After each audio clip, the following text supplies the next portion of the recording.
Так, біз қазір Алматы қаласының Бостандық ауданы сотына келдік. Бұл жер қылмыстық істер жөніндегі сотқа келдік.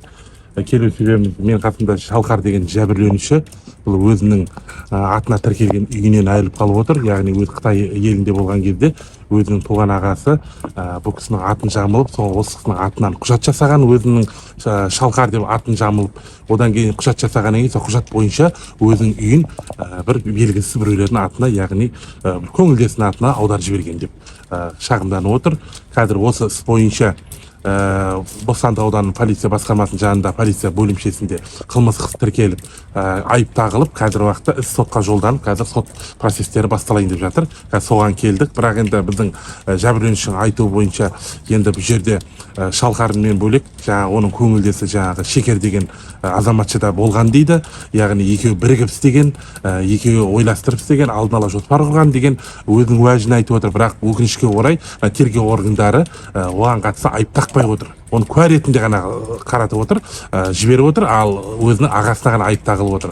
Бірақ шын мәнінде мүлікке ие болып отырған, яғни бұл кісінің мүлкін қолды қылып отқан сол жаңағы Шекер деген азаматша, яғни куә ретінде өтіп жатқан азаматшаның атына өтіп кетіп отыр. Яғни пайда қылып отқан сол, бірақ іс жүзінде жаңағы сотталып жауап беріп отқан өзінің ағасы деп қазір көңілі тергеу органдарына толмай отыр. Қазір біз енді сот барысында көреміз, сот не болғанын, тергеу барысында, сот тергеу кезінде де біз өзіміздің осы Шекерге қатысты не себептен қылмыстық іс қозғалмай отқан оның барлығын сотта анықтайтын боламыз. Қазір біз Бостандық ауданының сотынан қылмыстық істер қарап жатқан соттан шықтық. Іс барысында енді куә ретінде тартылған Шекер Ақсарай деген келмеді, бірақ сотталушының конвоймен алдырды.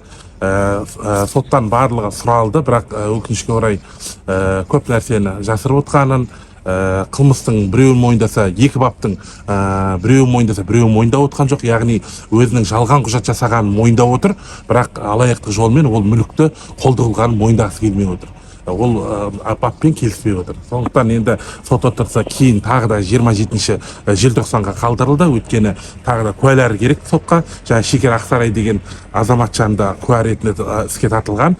Соны да шақыртып отыр. Солардың қатысуымен тағы да жалғасатын болады.